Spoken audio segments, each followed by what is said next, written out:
Nah, saudara, perintah kedua dari 10 perintah Allah ini berbunyi secara negatif adalah jangan, yaitu jangan membuat bagimu berhala yang menyerupai apapun. Nah, saudara, di dalam konteks ibadah ini berarti jangan kamu beribadah kepada Allah dengan cara yang tidak diinginkan oleh Tuhan. Maka pertanyaan kita berikutnya adalah seperti apa yang diinginkan oleh Tuhan di dalam ibadah. Nah, saudara, Alkitab memberikan jawaban di dalam dua arah. Yang pertama adalah secara prinsip, yang kedua adalah secara elemen ibadah. Yang pertama, saudara, secara prinsip, pertama adalah ibadah haruslah berpusat kepada Tuhan. Saudara, di dalam Yohanes 4 ayat 24 Yesus berkata, Allah itu roh dan siapa saja yang menyembah Dia harus menyembahnya dalam roh dan kebenaran. Saudara, dalam roh artinya dengan segenap hati kita menyembah Allah. Dan kemudian dalam kebenaran artinya sesuai dengan firman Tuhan. Saudara, itu adalah ibadah yang meninggikan Tuhan, ibadah yang memberitakan firman Tuhan dengan benar, ibadah yang mengarahkan hati kita sepenuhnya kepada Tuhan. Dan yang kedua, saudara, secara prinsip ibadah haruslah teratur. Saudara, Paulus berkata di dalam 1 Korintus 14 ayat 10 tentang ibadah, segala sesuatu harus berlangsung dengan sopan dan teratur. Konteks bagian itu adalah di dalam ibadah. Dan waktu itu ada orang-orang yang punya karunia bahasa roh lalu berbahasa roh di dalam ibadah, tapi tidak ada yang menerjemahkan, maka tidak membangun jemaat. Lalu yang punya karunia bahasa roh semua mau bicara dan ibadah kemudian menjadi kacau, maka Paulus bilang hendaknya bergantian dan kalau tidak ada yang menerjemahkan lebih baik diam.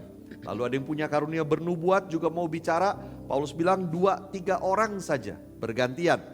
Lalu ada perempuan-perempuan yang ketika tidak setuju kemudian mendebat suami mereka di tengah ibadah. Paulus bilang jangan di tengah ibadah, tanyakan di rumah saja. Maka Paulus bilang segala sesuatu harus berlangsung dengan sopan dan teratur.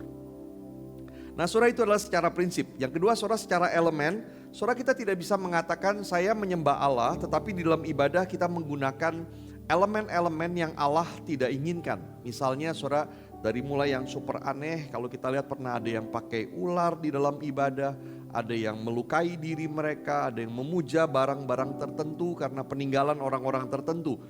Nah, saudara, itu jelas Tuhan tidak inginkan itu. Dan elemen apa yang Tuhan inginkan untuk dilakukan di dalam ibadah? Kalau kita lihat, saudara, di dalam Alkitab ada doa, bisa berupa permohonan, pengakuan dosa, ucapan syukur, ada nyanyian pujian.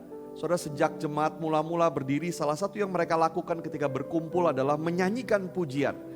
Lalu ada pembacaan Alkitab dan khotbah yang benar, lalu ada perjamuan kudus, lalu ada persembahan yang dibawa.